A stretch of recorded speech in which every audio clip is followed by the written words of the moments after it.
In front of me is iPhone 16e, and today I would like to show you how you can add photos to text message.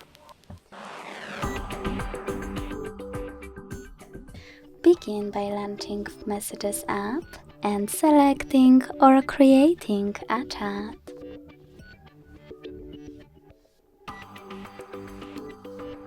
Then tap on this plus at the bottom left corner and tap on Photos.